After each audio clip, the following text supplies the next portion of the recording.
coaching and consulting. I do health literacy and health advocacy, which is all that this project is about, the Cherry Avenue Grocery Initiative. Right now, we're going to into our program. We are sitting in Mount Zion First African Baptist Church, and we'll have Miss Cora Johnson come up and give us a welcome to this space.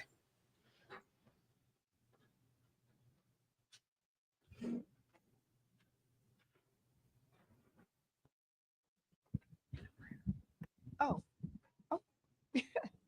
I would like to say welcome this afternoon to everyone. We appreciate you all coming out.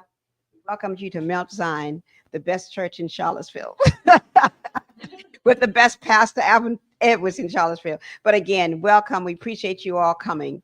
And we know this will be a wonderful space to meet. And we're so glad you're here and you feel the presence of the Lord here with you.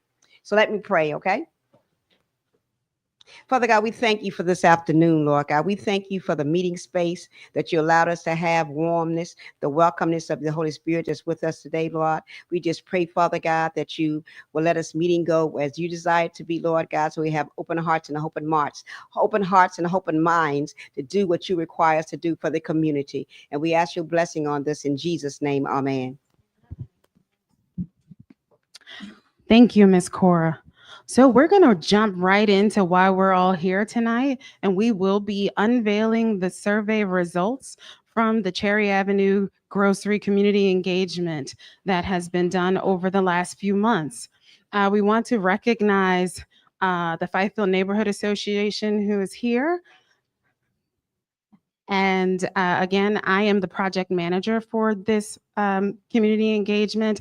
We also want to recognize the team, the community engagement team, those people in the back who have been working very hard on this project. And also, I will be welcoming Jessica Harris from the Equity Center to come up here just in a few moments and share those survey results. I will start with just a very brief update on this community engagement. So we started back in July and we hit the ground running. That start was mostly about education, informing the community about this project, about the needs, about the grocery store.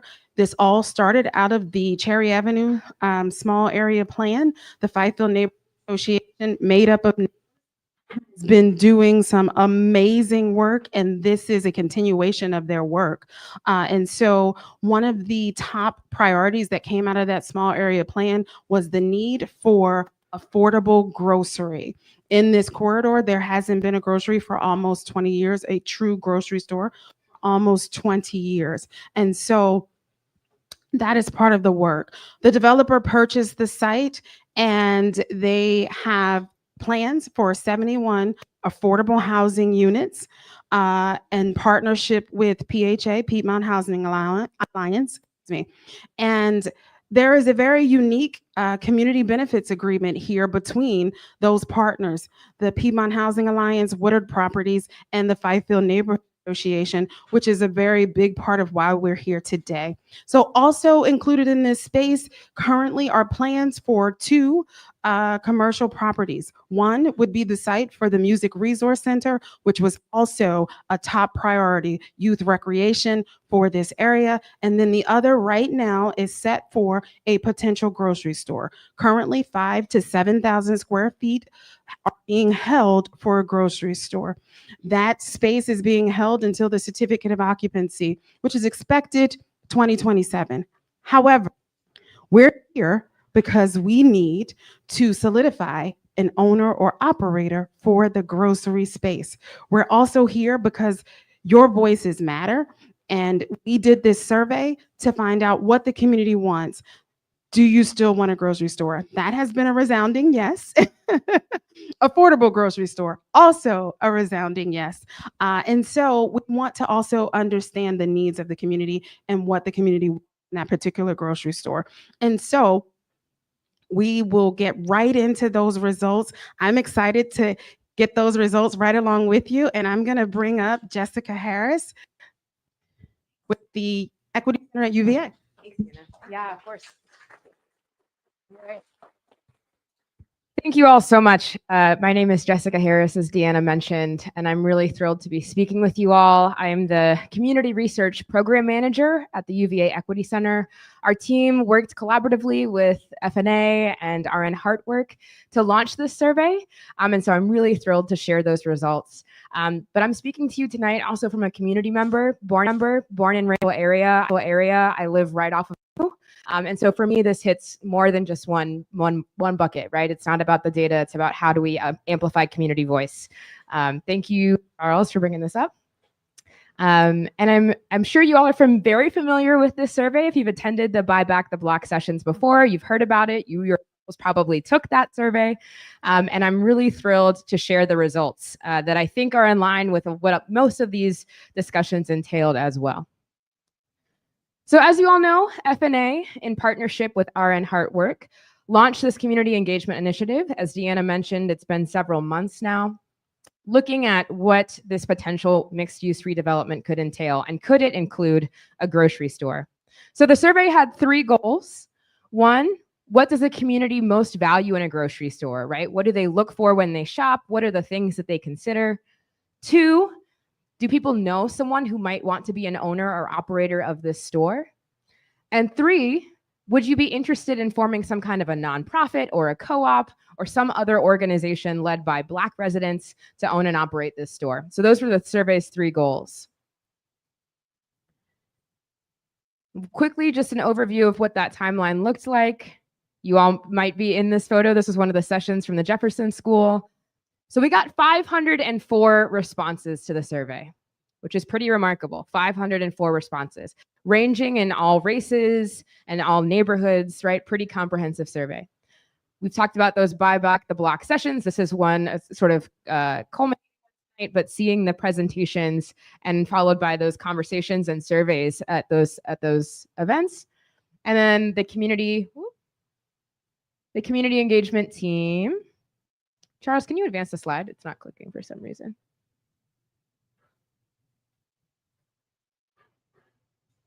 There we go. Held drop-in sessions at these neighborhoods to facilitate the completion of the survey.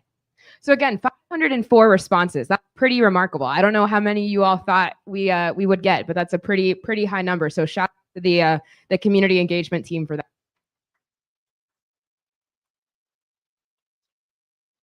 Okay, the sort of drum roll moment is we're excited to share the main findings of the survey. There were 4 main findings of this survey.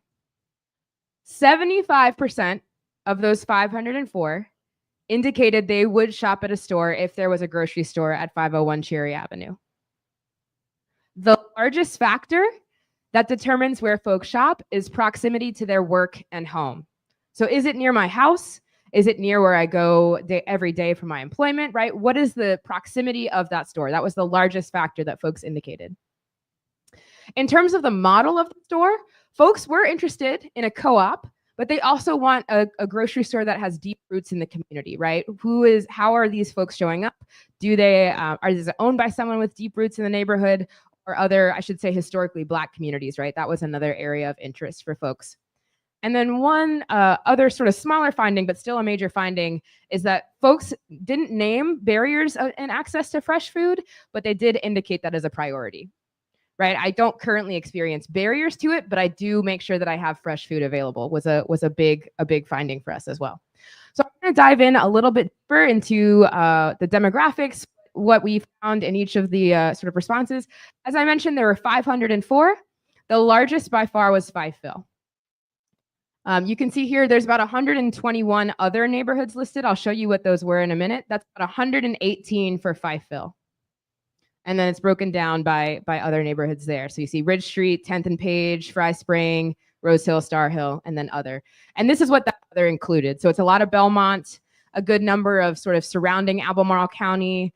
We had some Fluvanna County in there as well, but by and large, it was just other pockets of the county.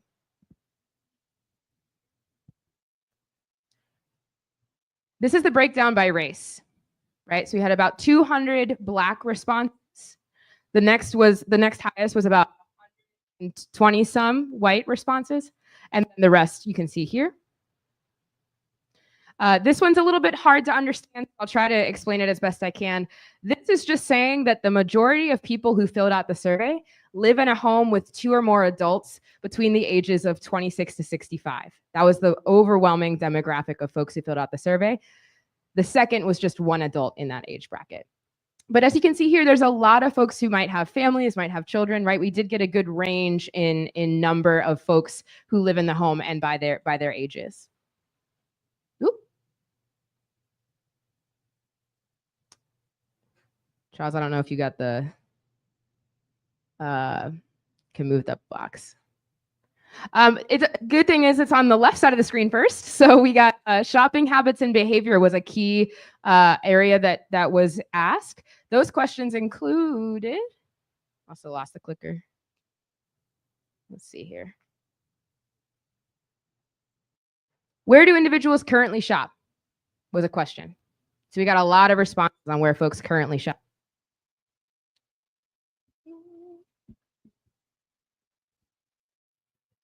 What factors contribute to their decisions, right? Why do you choose the grocery stores? Again, we found that proximity to work and home was a big one. And maybe, can you click the slide, Charles? Sorry.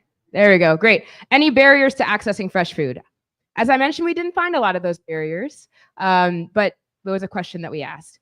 Then we asked specific questions about what do you want to see at the 501 Cherry store? So the ones on the left are really general findings, right? What do you consider a grocery store shopping generally? Then we dove deeper into considering specific questions for this store. Would a grocery store be requested at this location, right? Is that something the neighborhood wants to see getting that 30,000-foot view? If so, what factors would be important to you? And if there can't be a store there or a store isn't possible, what are some other options you would want to see in this site? And again, this was done all led by F&A and artwork. We massaged some of the verbiage, but again, these were the key themes that they wanted to understand. So these are the grocery store preferences. Food line, by and large, number 1.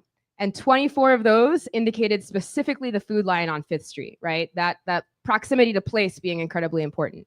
Kroger was second, Wegmans third, and then the rest kind of filtered out that way. But again, those are the top 3 stores. And when you think about that, especially given that most of these residents live in Fifeville, it tracks with the proximity question as well, right? Food line, Wegmans, Kroger is a little bit of an outlier, but Food line and Wegmans for sure. And some folks even listed Estes on there too.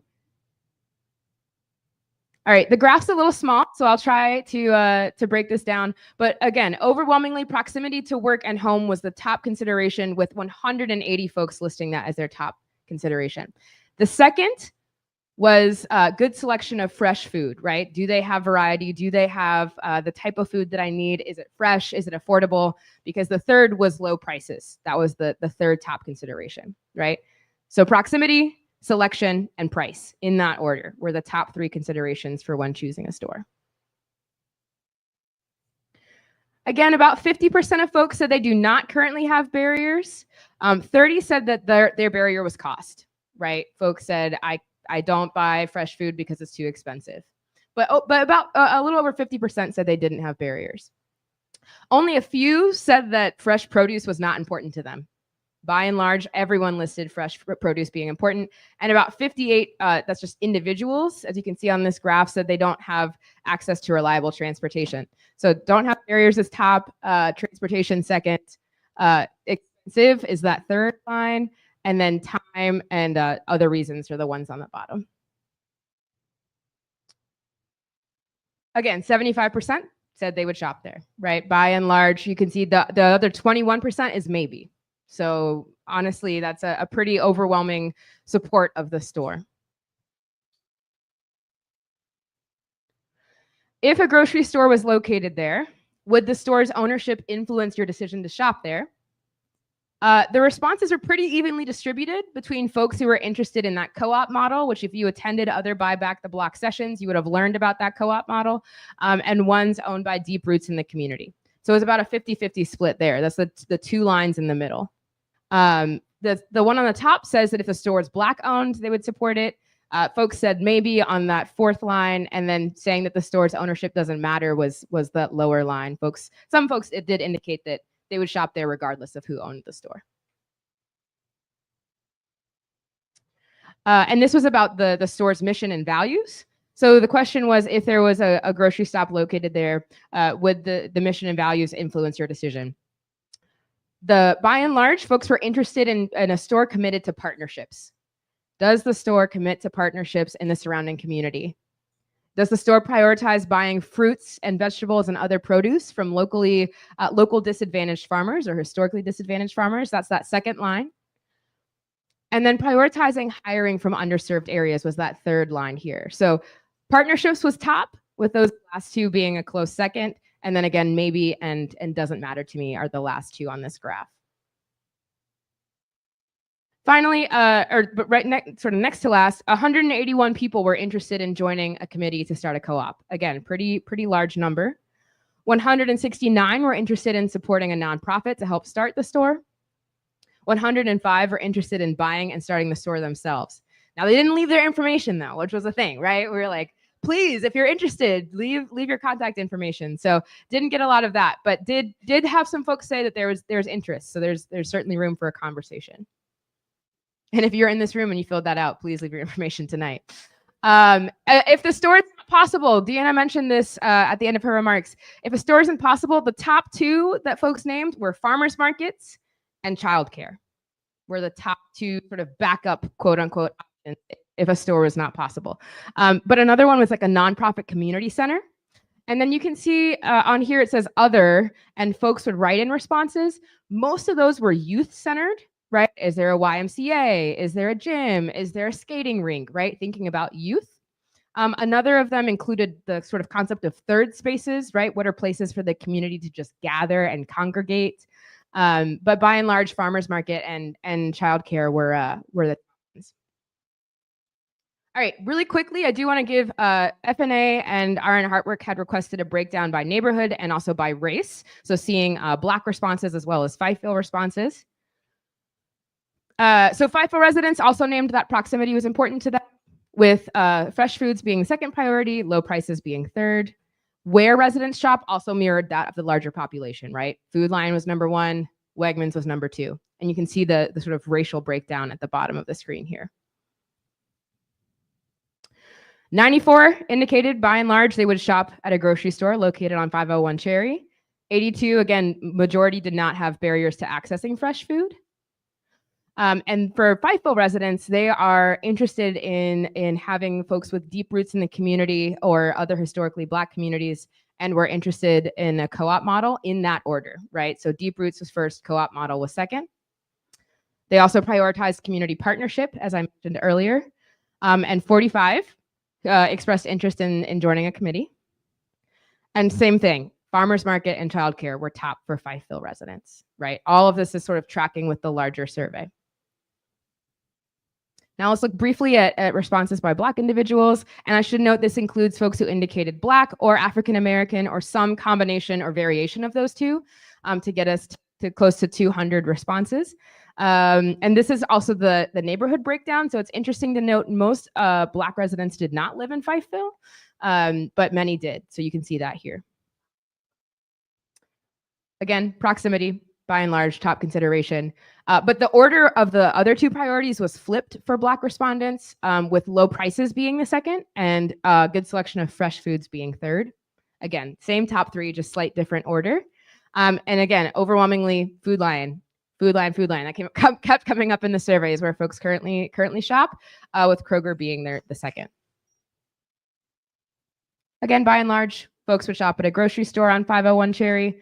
Also don't currently experience barriers, but again, no one really indicated that it was not a priority for them. Most folks said that fresh food was important for their family.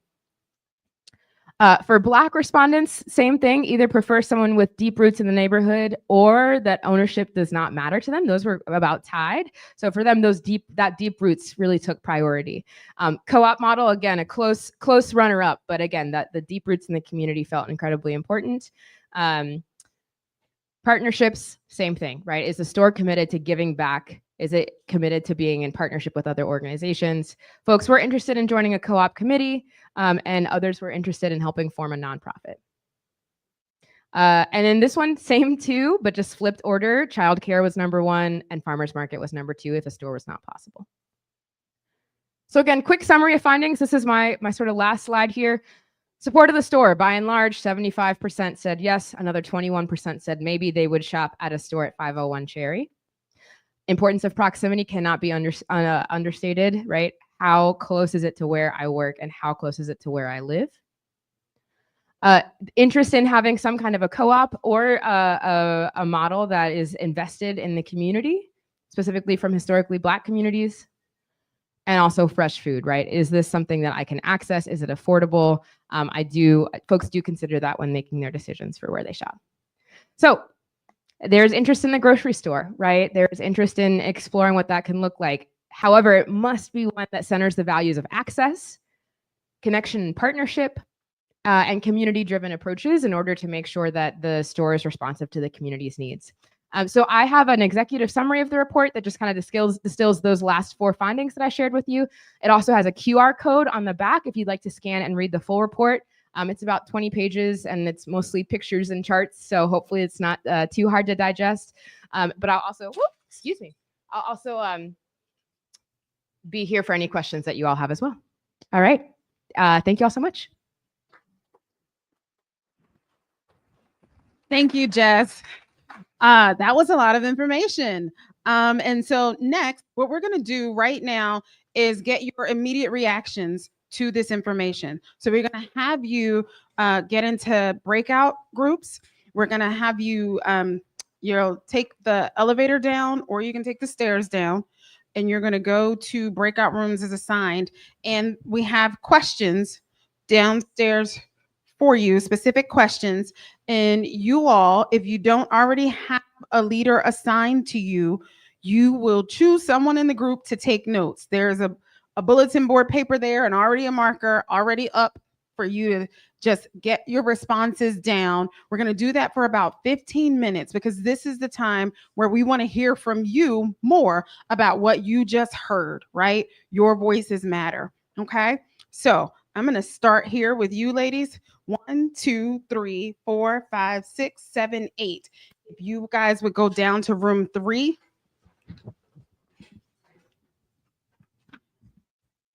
It's down there.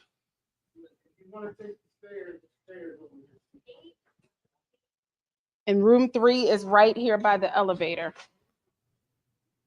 Okay. 1, 2, 3, 4, 5, 6, 7, 8. You're going to go down to room 12.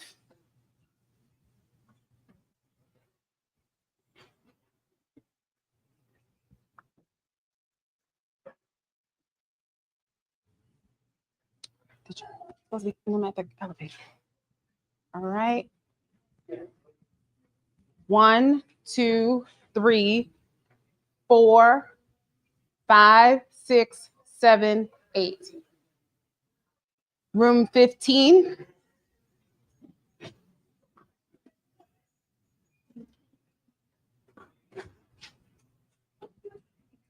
Okay. Ma'am, you weren't in that group. Okay. You all can come right here. 1, 2, 3, 4, right here. You 4, right here.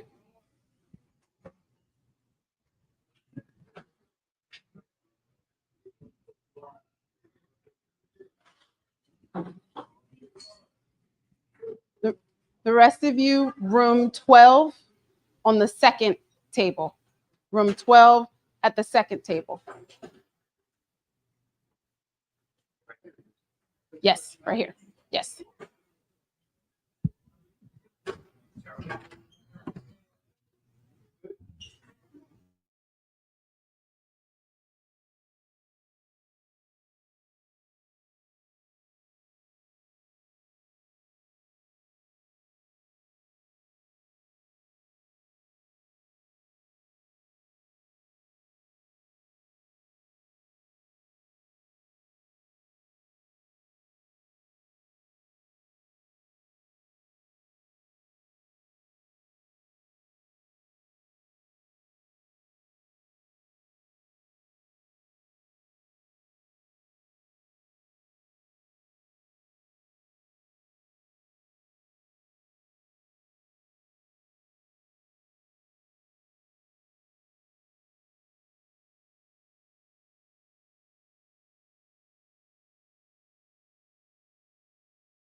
We're going to move on to the next. And yeah, there you go. There you go. Okay. So what we're going to have now is a report from your groups. So just briefly, 2 minutes or less. You're going to bring up your sheet. The group leader, note taker has been designated to do this. You can bring up your notes. You can place them over here, over there, so everyone can see them. And then you're going to tell us what your group discussed. So we're going to start with this group here. And who's, no, this one right here. She's coming.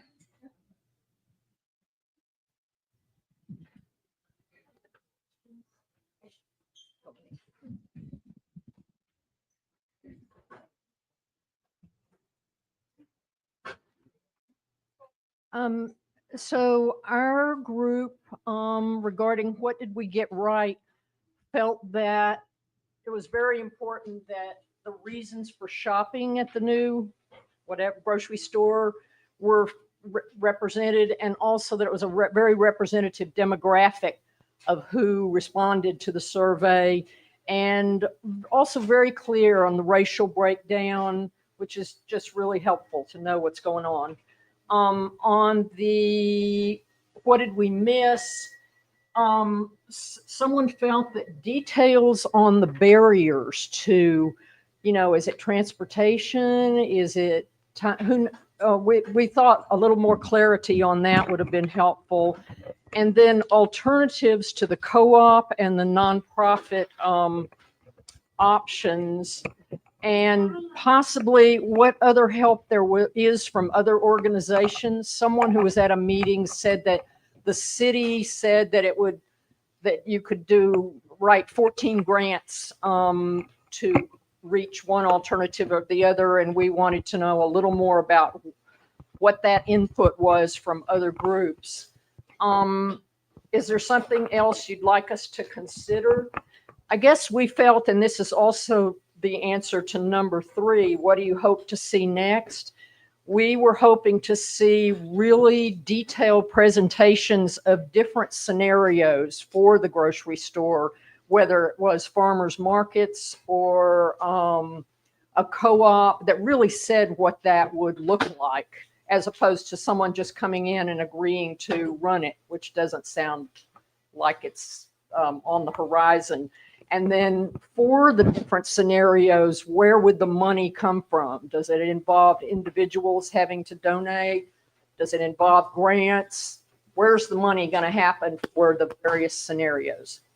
All right. Thank you. Thank you. Next.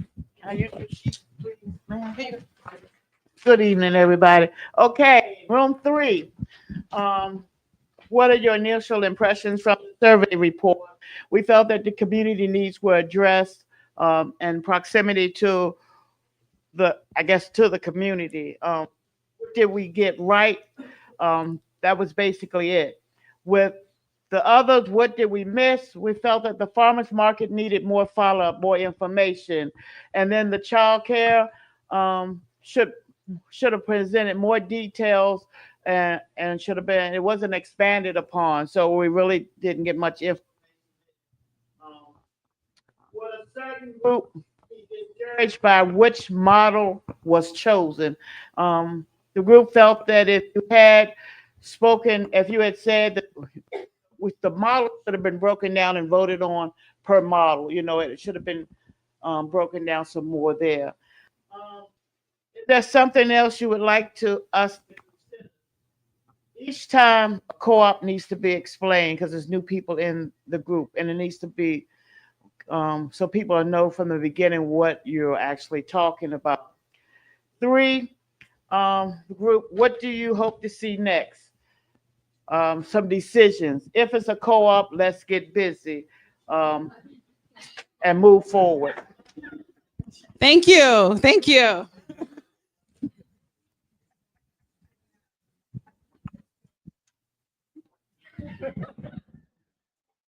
Oh, that piece of paper. That's all right. Okay, so we had responses for the question 1. We were super excited to see that there were 500 people that responded to the survey, and that there were so many Black voters, and that it was very inclusive. Other options, we just wanted to hear alternative options as to what was already forward.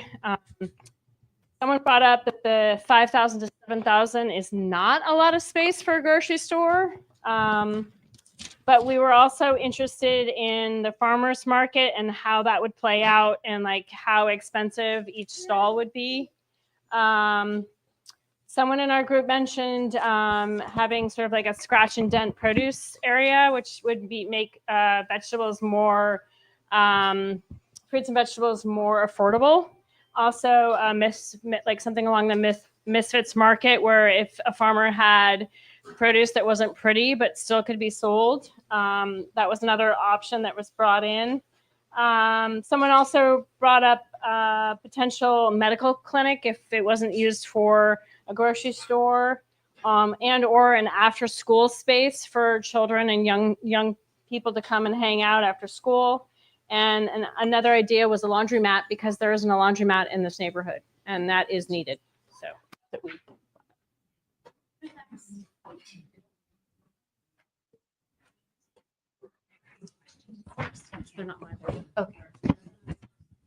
So yeah, we were excited about the outreach and breadth of locations.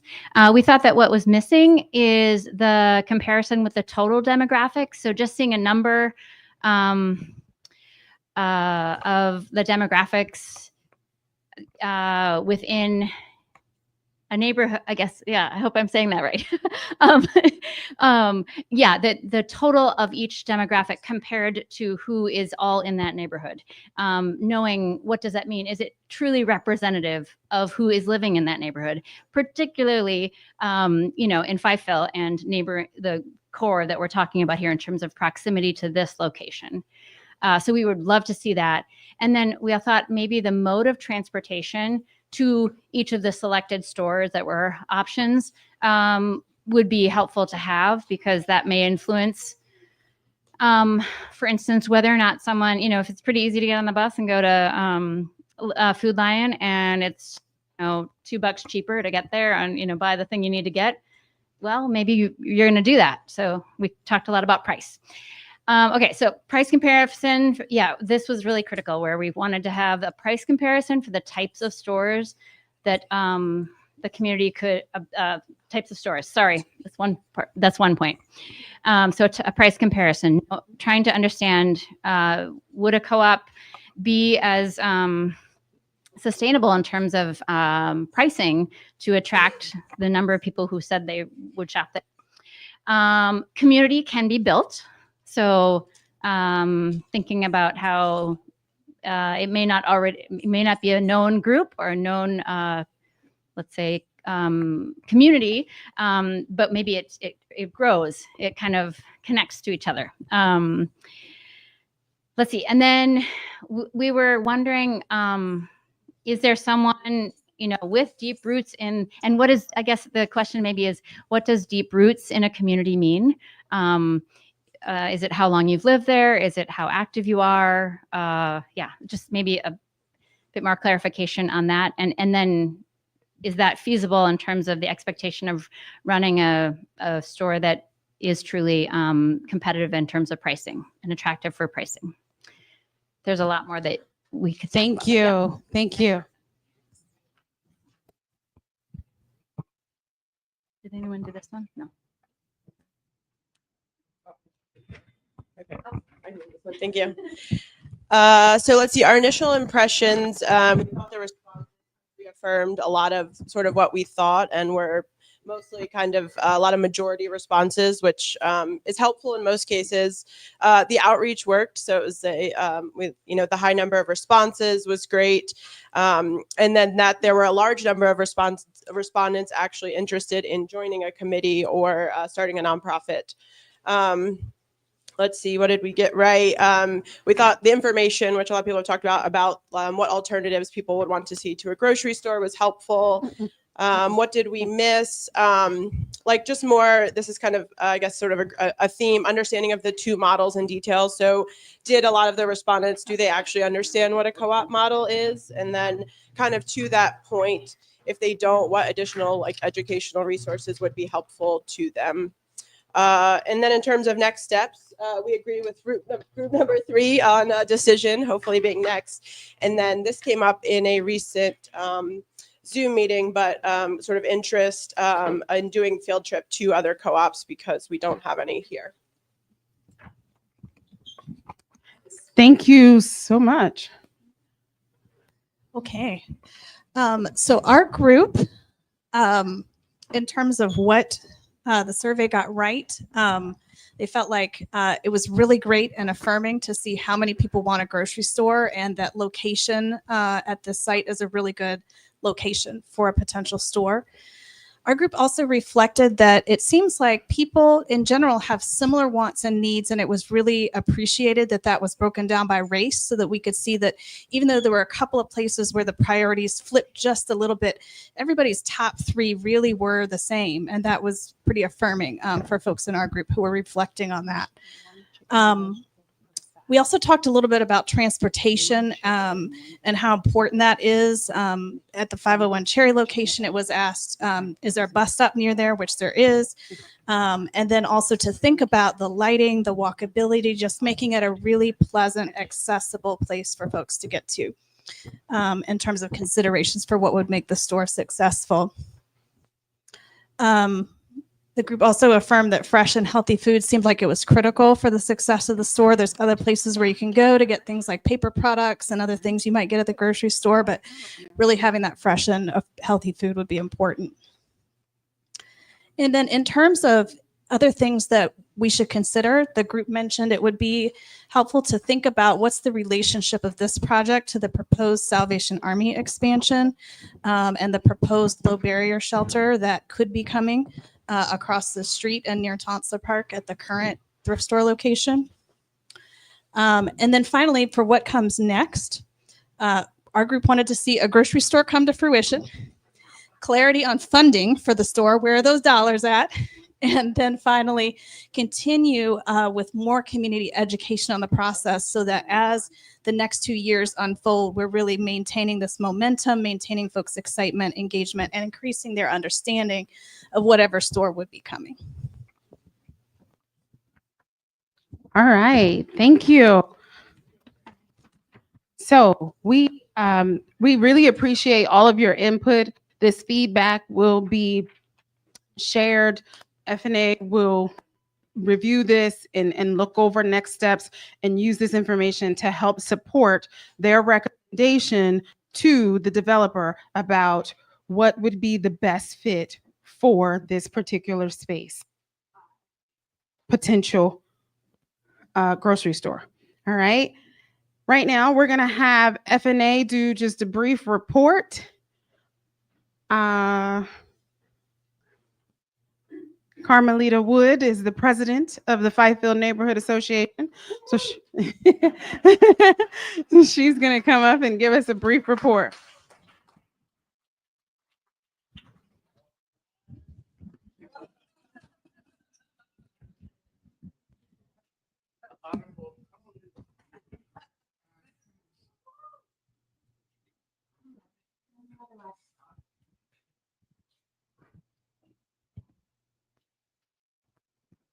First of all, thank you guys for being here. It's exciting. We're going to get this store, even if we have to steal one from somewhere. All right, grocery stores, interested parties. We've visited Batesville Market, Foods of All Nation, Fredericksburg's Co-op. We've had talks with them.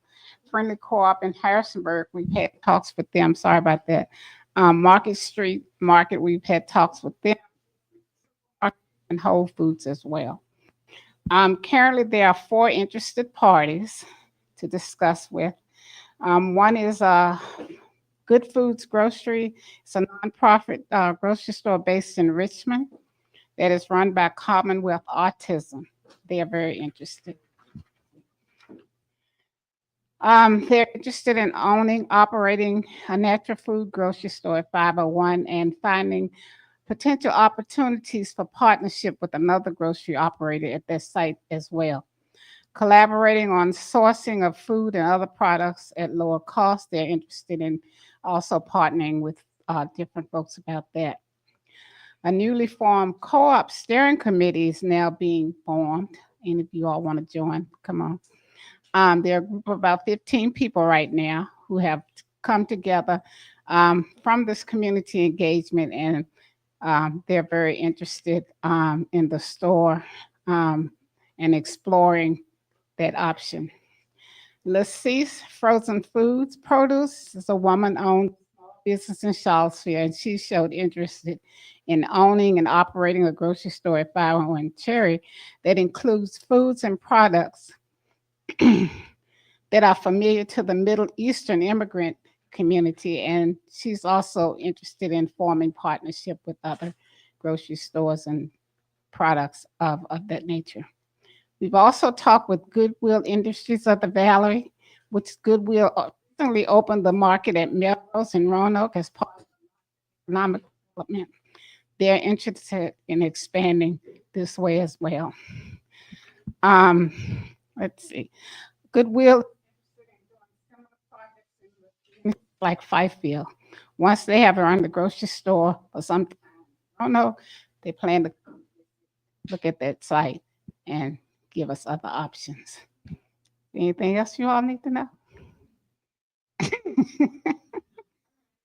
So those are the four that I seem interested in working with us on this project. All right. Thank you. Thank you. You're Thank you. welcome. Thank you. So we are. So we are quickly going to go into our discussion part of this conversation, and we're going to have Carmelita, Jessica.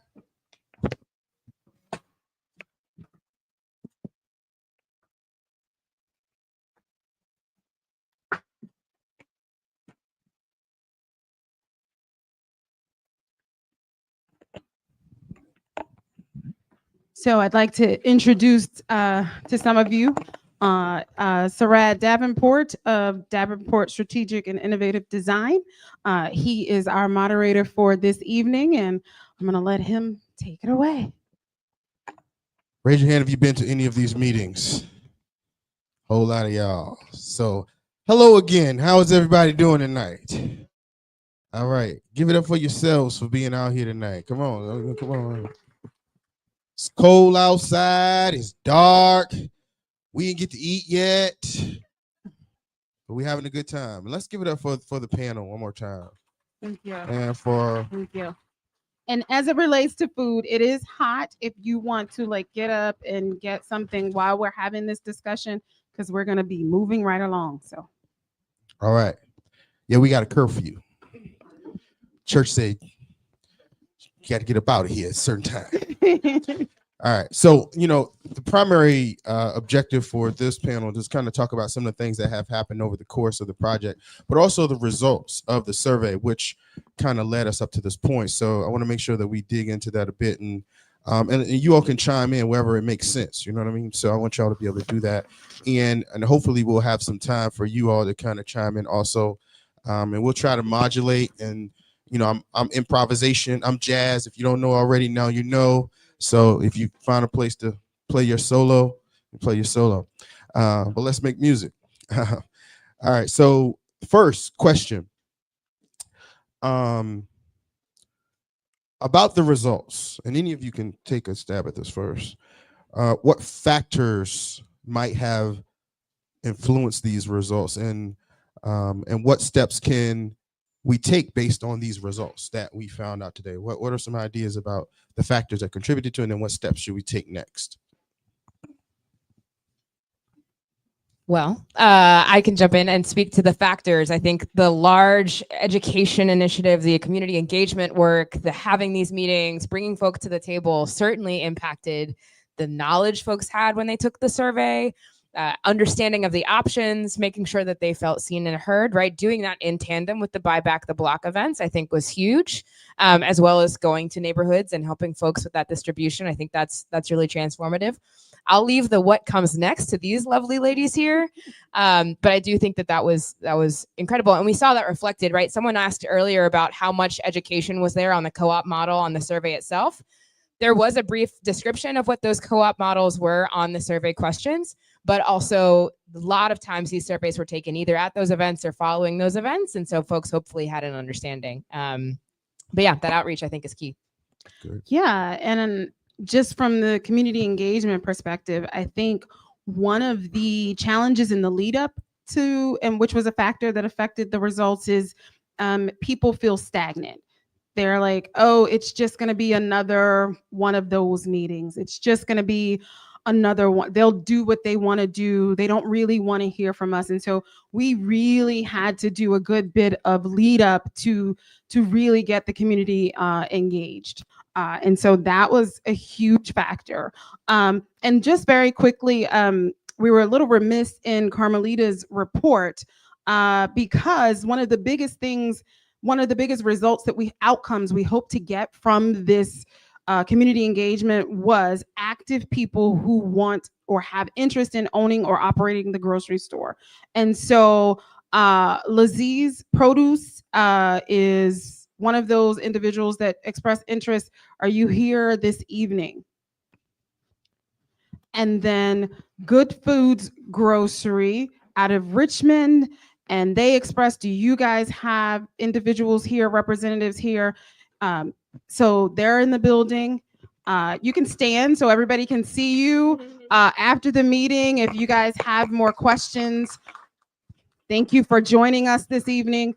And then, as you also heard, there is a forming body, the steering committee for the co-op, the community-owned model of a grocery store. And we had 13 people commit to being on the steering committee. If you are here tonight and you committed to being on the steering committee, please stand.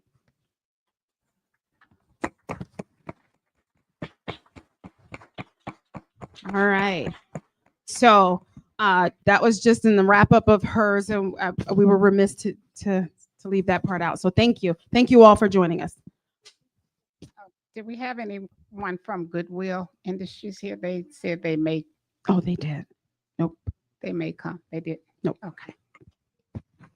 Well, that kind of answers the question somewhat, because the question was around, what steps can be taken. And part of what we've seen here is there's some people that are already interested, some individuals, some folks that have come up from Richmond, and also this steering committee that has come about. I remember in the beginning of when I started to work on this process back in August, one of the things I told Deanna and Lisa was that, there needs to be some type of governance structure established to make this thing go. So I'm happy to see that there's a steering committee that's making waves already and doing their thing. 15 strong already. That's amazing. It's really good. Yeah. And briefly before we jump to the next question, I think that's a testament to, I don't know if you all can relate to this, but having lived in Charlottesville area my whole life, I've taken a lot of surveys. I've had a lot of surveys thrown at me. I've had a lot of people ask for my opinion on things as a resident, as a community member. And I don't often see the follow-up from that, right? You take the survey, there's not something tangible that comes afterwards.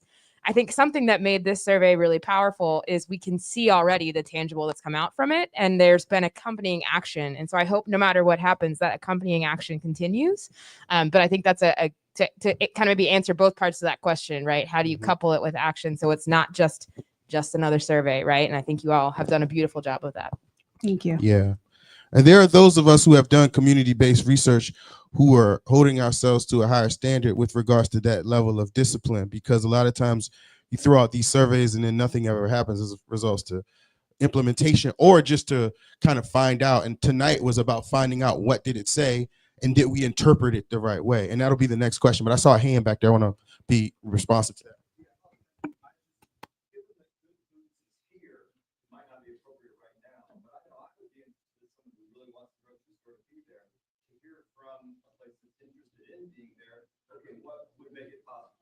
How do they see the situation? I don't know if that's possible to included in this meeting, but given that good food representatives are here, it would be great to hear from them on, yeah, what could make this work for, what are the obstacles that we see in jumping in and trying to do it?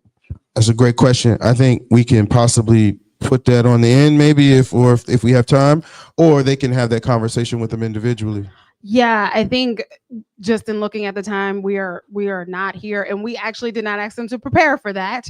And so, but that is also about next steps, right? How do we continue this conversation? How do we continue the momentum? And so we will be looking at ways to try to figure out how do we continue this community engagement and get to the place that we all want to be, a grocery store. But Cool. So not tonight. not The tonight. DJ is not going to play your record. I'm joking. All right. So next question, and this puts us on the spot a little bit, because this is like in the moment.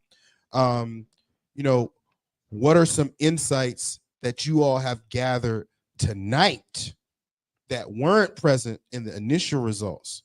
So we want to know, like, what did you notice from what people said that may not have been in the original survey results? Because that's what these meetings are key about, because we could have interpreted things wrong or we didn't get all the information. So what did you learn tonight?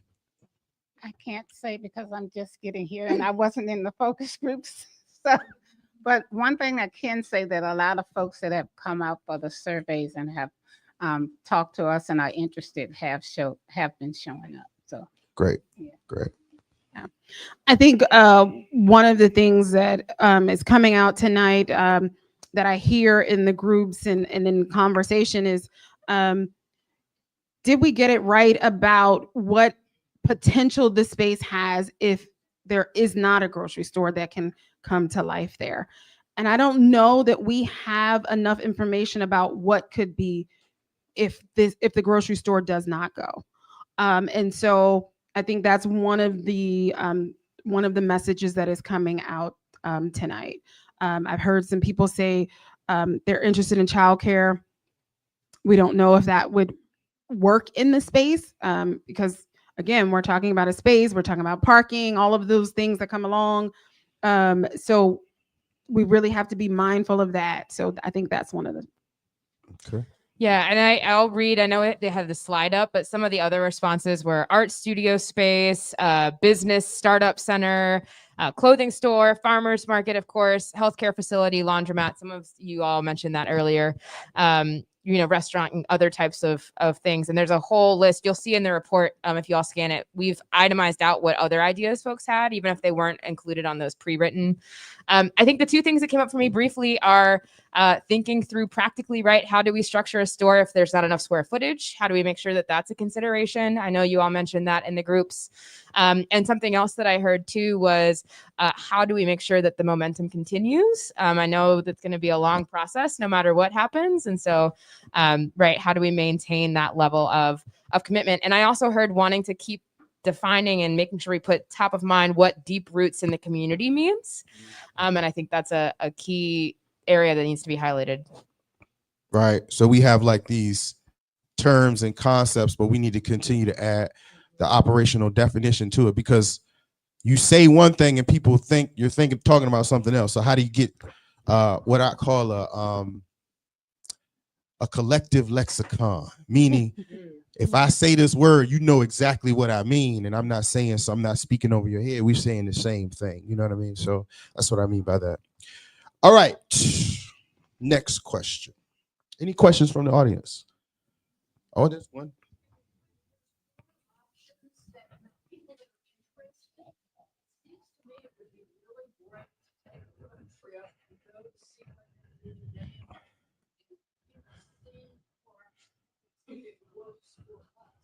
So you're saying take a road trip to, because see, there's other options. There's a co-op, and there's Good Foods down in Richmond.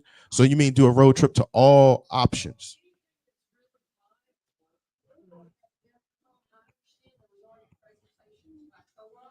Mm-hmm.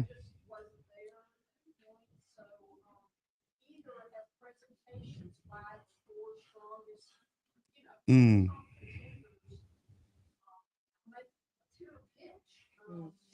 Okay.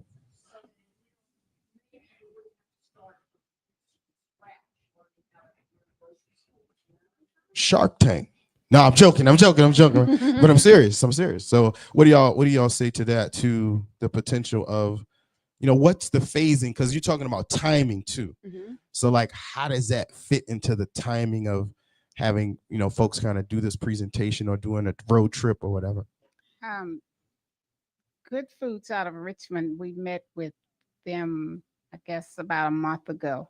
And they did come talk to FNA, but they're also willing to come back to a FNA meeting to talk with residents. And as far as whole co-op, I've been to Harrisonburg Co-op and talked with that gentleman there. So I've been there. Pretty smooth store running. He said it took him about 10 years to get himself where he wanted to be, but he thinks a co-op would work. Yeah, and I'll just tag on to there. So what you're asking is for more engagement, more education, more understanding, more context. This phase of the community engagement is ending with this conversation. We will be looking at finding resources to continue. So that kind of road trip thinking is definitely something that community grassroots could do. Like, you could decide that a group is gonna get together, get a bus, get a van, and take that initiative. That is a lot of what this work is about. FNA has been doing that grassroots work. As Carmelita said, a group of them have been to the co-op up in Harrisonburg. The co-op steering committee will be looking into that also, as they are forming their governing structure. So they are looking at taking a road trip to potential co-op models. One of the co-op groups that have come and shared information with that group have discussed that the footprint, this square footage, could work for a co-op. And so going to see that in, I think they've also already expanded as well. And so you would be able to see and ask questions about expansion and potential of that as well. And so that is something that the co-op steering committee is working on. And then I think a realistic, like tangible, could happen without looking for more resources. This project was funded by CACF, the Charlottesville Area Community Foundation. And so we'll be looking to see if we can get more funds to continue to bring this education to community, but that is really what it requires, funding to continue this work. And then community members, you can do it. You can band together and do those kinds of trips. Oh, and then a realistic, also tangible, is showing up at the FNA meetings. They have them monthly. And so FNA could invite these groups to the meetings, and you all could show up at the FNA meeting and hear from these people. And Good Foods and the co-op model have already said that they would commit to doing that. So I hear you said it a few times, and this R word, said resources. And, I think what's being said here is that, and Jessica, you may be able to chime in here some, to do community-based work, community-based research, engagement at a high level is something that requires resources and capacity to do it well. I think what Deanna is also saying is that you have FNA, which is a community-based organization, neighborhood association that already meets, and to transfer this into energy and momentum that you already have into that wouldn't be a bad thing. But Jessica, can you talk a little bit about the resource aspect and how this is something to mobilize all of us to make it really happen? Now, how does it really work? Resources is how it really works. No, I think that's a great point. And we were so thrilled to be able to provide our services in kind, right? And that type of partnership, I think, is an example of, yes, financial resources are important, but there are so many groups in this room. I see so many organizations represented here today that coalition building is also a resource, right? How are we bringing folks together? How are we shoring up intellectual resources, partnership resources, community-based resources is another part, right? We can get funding from everywhere, but that knowledge of Charlottesville, the knowledge of the neighborhood is invaluable, right? And so how are we making sure that we're valuing and centering that in this process? And you all certainly have done that. But Sarat, I think your question's a good one. It's like, how do we actually get these gears to turn? And I think it takes partnerships. I think it takes building coalitions. And it certainly takes some funds. I don't want to be naive in saying that it doesn't, but I think there's a wealth of resources in this town. And often it's like, you know, folks feel, I know I felt this from the nonprofit side, you often feel like you're competing for the same resources and it's 5 cents to go along 20 different organizations. And that to me just, again, underscores the importance of partnership. And I think, again, the foundation is there for that in this work. So I hope it continues. Yeah, and community. If you know how to write grants, you want to partner with the Fifeville Neighborhood Association, you want to get this work and find resources even outside of Charlottesville, you can step up and say, hey, I can contribute my knowledge and my skills to help find those resources. Yeah. I saw a hand back there. I want to say one thing. It's like, you know, in my work with, you know, strategic organizational design and strategic planning, community engagement, is that a lot of things get funded when the people are already mobilized, right? So when you're organized, people want to join a winner.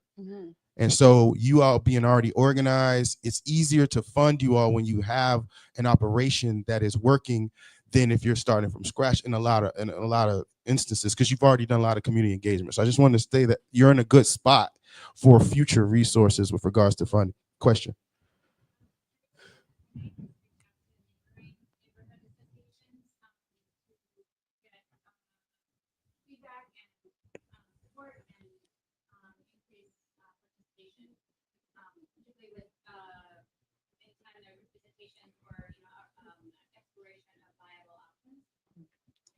We have basically the sistering Black neighborhoods. We've talked with and went to them with surveys. Rose Hill and 10th and Page, Ridge Street, and is it Garrett Square? What is it? Kendallwood. If you're from another organization another neighborhood organization outside of Fifeville, please raise your hand, because I see a few. Yeah. I see Rose Hill, I see 10th and Page, I see others. Yes, and Ridge Street isn't currently really active in their neighborhood association, but they have had people attend the meetings. So yeah. I see a couple of questions. I think she might, and then we'll come to you, and then we get close to time, pizza time. But go ahead, Crystal.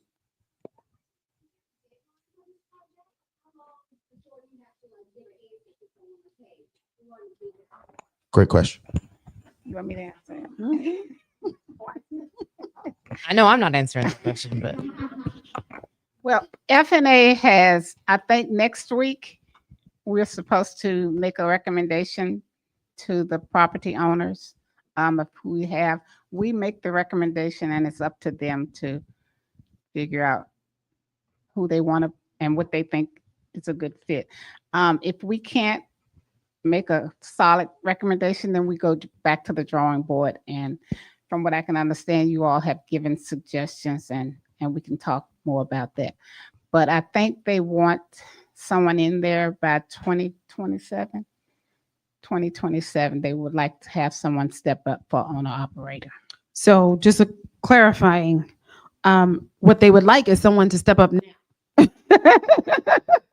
And that is just about moving things forward, right? So the expected breaking ground is summer 2025. So that is a good bit of what this work is, finding somebody that can partner with the developers to, again, make this look like what the community wants, right? So that is a part, I think Crystal's question kind of alludes to, that there was this looming deadline. November was the deadline. And you had to have your recommendation by November.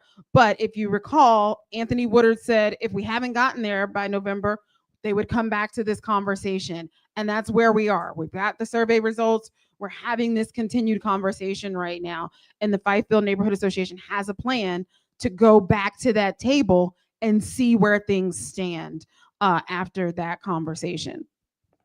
The 2027 date is when they expect the building will be ready for the certificate of occupancy. And this community benefits agreement that we're talking about, that is a very unique agreement between the Fifield Neighborhood Association, Piedmont Housing Alliance, and Woodard Properties.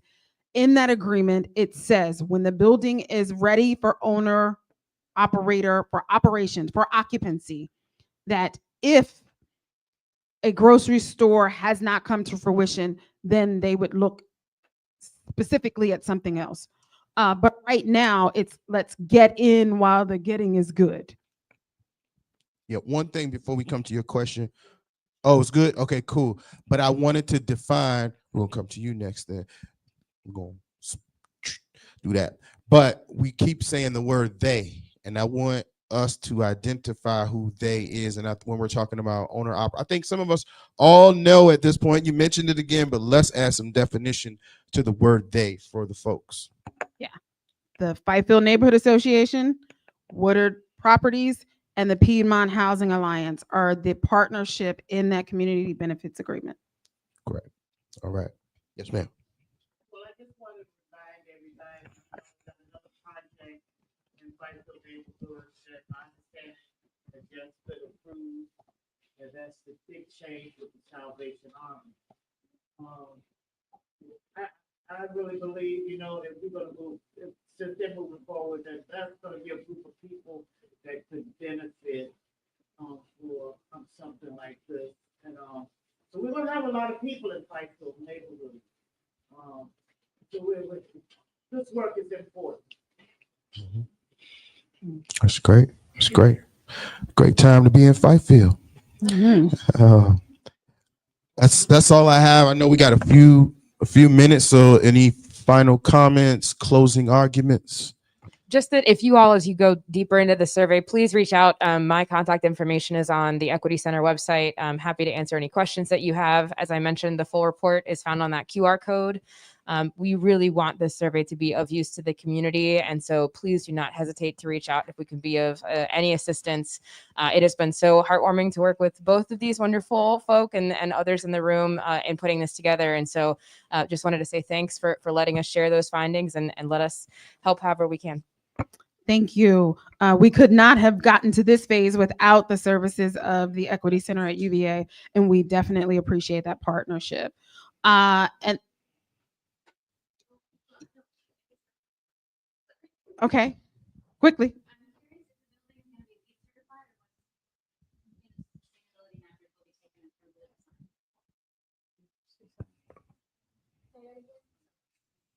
So the questions around green building sustainability. The building, the majority of the building will be residential. Will be either the grocery store portion and the music resource center portion. What I can speak to at the moment is the residential portion, which is that it is being is pursuing the Department of Energy Net Zero Energy Building program. There'll be solar on the roof as well. There'll be green building. This is Sunshine from Piedmont Housing Authority. Is it Alliance? Right. PHA. So I want y'all to, you just started talking and I'm like, who is this man random talk? This is Sunshine from PHA. Yes. And then just in closing, as I said, this is community work. And so while my organization has been doing this community engagement, I have been in partnership with the Fifield Neighborhood Association about a year prior to actually doing this phase of the work. That will continue. So we need you all to keep coming alongside. You can reach me at rnheartwork@gmail.com. I am Deanna McDonald, rnheartwork@gmail.com. And again, we want to keep this conversation going. All right.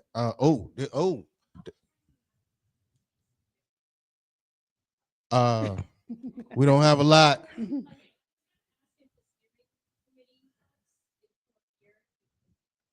Okay, so there's There's been a request for an ad hoc steering committee meeting over to the right afterwards. But before we do that, I want to thank Carmelita. I've been on this project since hold on, wait, let's get everybody. But I've been on this project since August, and I talk to Deanna offline sometimes, and they've done this is community-based work. If you don't know, you don't get into it, you don't really know the dynamics of, it's a relationship business, and there's a lot that goes on with managing those relationships. And to all of you, but also to Carmelita, to Jessica, to Deanna, let's thank them one more time. Yeah. Thank you. And I also want to point out that these community members that have been doing the work, feet on the ground, Ashley, Michelle, Lisa, that's my husband in the back who has been at every meeting also. But another part of this work has been about our economic building, our economic wealth building. And we have supported in this project local organizations, local businesses, and have supported economically local people here to do this work. And that has been an important part of this process that was designed.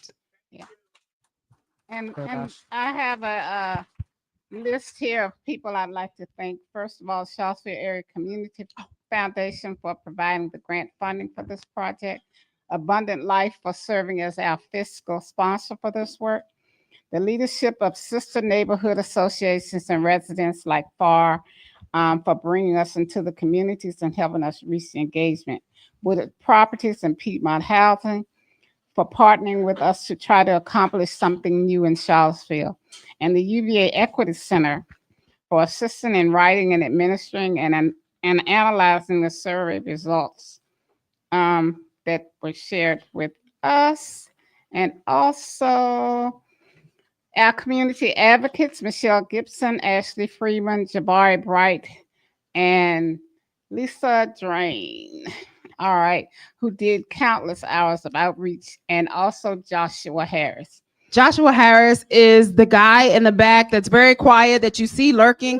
He has been the project assistant. He has been my right hand and just a wonderful resource. I could not have done this without him. So thank you, Joshua.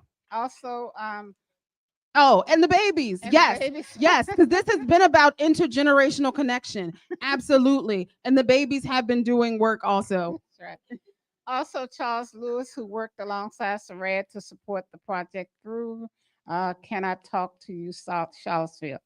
And Sarad Davenport, who provides graphic design services for our outreach materials and have brought lively and insightfully facilitated the Buy Back the Block community focus. Deanna McDonald, who has served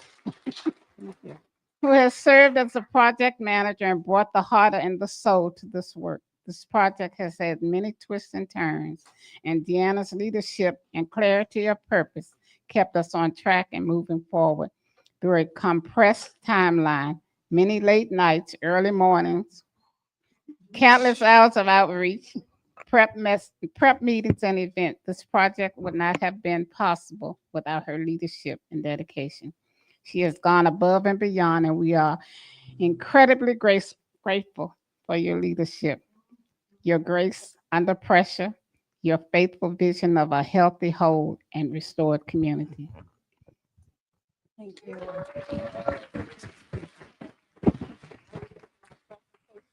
Now, as my Jamaican friends would say, thanks for the meat. Let's eat. No. Yes, please get food. Steering committee, you're gonna meet over here with Keisha. Please do introduce yourselves to the folks at Good Foods. You can talk to the steering committee as well, but please get some of this food, and we will be out of this building in 10 minutes. And we have a presentation.